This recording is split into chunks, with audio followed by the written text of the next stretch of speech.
तपाईले हाम्रो भिडियो युट्युबबाट हेर्दै हुनुहुन्छ भने तपाईले थाहा पाइसक्नु भएको छ यो भिडियो केको बारेमा हो भनेर।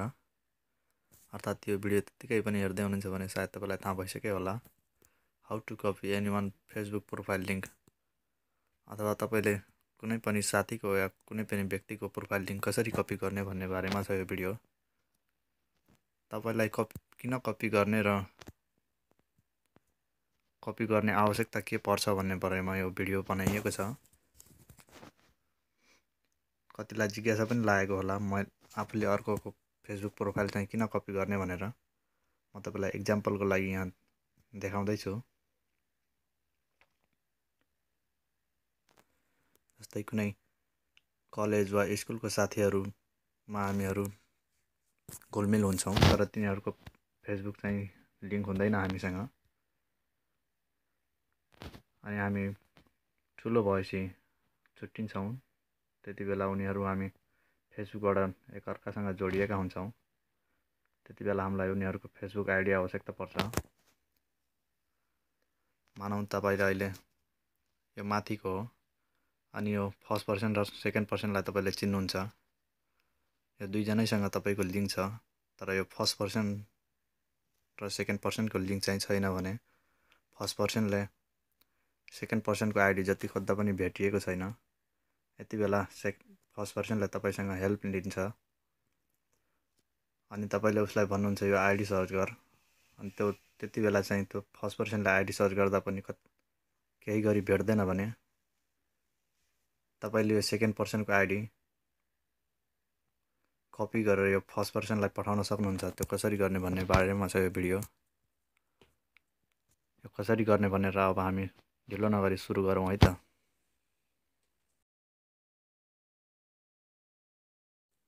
सबभन्दा पहिला तपाईले फेसबुक ओपन गर्नुस्। फेसबुक ओपन गरिसकेपछि जसको तपाईलाई प्रोफाइल लिंक चाहिएको छ, त्यो साथी भए पनि हुन्छ, साथी नभए पनि हुन्छ। जस्तै हामीले यो एक नम्बरको साथीको प्रब्लम सल्भ गर्न थालेका छौं। जस्तो म यहाँ लिन्छु एम राजकोटी मगरको एक्जाम्पलको लागि। म यहाँको फेसबुक प्रोफाइलमा गएँ। फेसबुक प्रोफाइलमा गइसकेपछि तपाईले देख्न सक्नुहुन्छ यहाँ एड फ्रेन्ड, फ्लो, मेसेज अनि यता लास्टमा मोर देख्न सक्नुहुन्छ। यो मोरलाई क्लिक गर्नुहोस्। यो मोरलाई क्लिक गरिसकेपछि यहाँ चारवटा अप्सन आउँछन्। Give feedback or report this profile भन्ने छ एउटा, अनि यो ब्लक छ, अनि यहाँ पोक गर्न सक्नुहुन्छ। भने अब हामीलाई चाहिएको profile link to copy to profile link भन्ने छ। यहाँ हामीले क्लिक गर्छौं। यसलाई हामीले यसरी क्लिक गरिसकेपछि हाम्रो यो किबोर्डमा कपी भइसकेको छ। अब हामी त्यो दोस्रो पर्सनको आइडीमा जान्छौं। दोस्रो पर्सनको आइडी तपाईलाई छ। मैले एक्जाम्पलको लागि यो मेरो नै अर्को आइडी चुज गरेँ।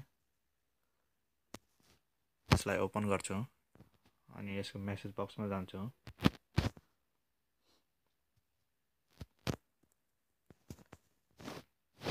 मेसेज बक्समा गइसकेपछि तपाईले केही गर्नु पर्दैन, सिम्पली यहाँ यसरी आएर एकचोटि यसलाई दबाइसकेपछि यहाँ पेस्ट र किबोर्डको अप्सन आउँछ अनि पेस्ट गरिदिनुहोस्। यो अघि तपाईले कपी गरेको फेसबुक प्रोफाइल लिंक हो।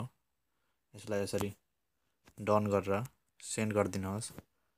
सेन्ड गरिसकेपछि अघि हामीले कपी गरेको मान्छेको प्रोफाइल लिंक यहाँ हामीले अर्को दोस्रो साथीलाई पठाइसकेका छौं।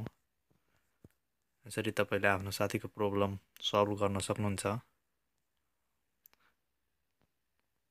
तपाईलाई हाम्रो भिडियोहरु कस्तो लाग्यो कृपया सल्लाह सुझाव चाहिँ दिन सक्नुहुन्छ। फेरि अब हामी अर्को भिडियो लिएर उपस्थित हुनेछौं। यदि तपाई हाम्रो च्यानलमा नयाँ हुनुहुन्छ भने प्लिज सब्स्क्राइब गर्न चाहिँ नभुल्नुहोला।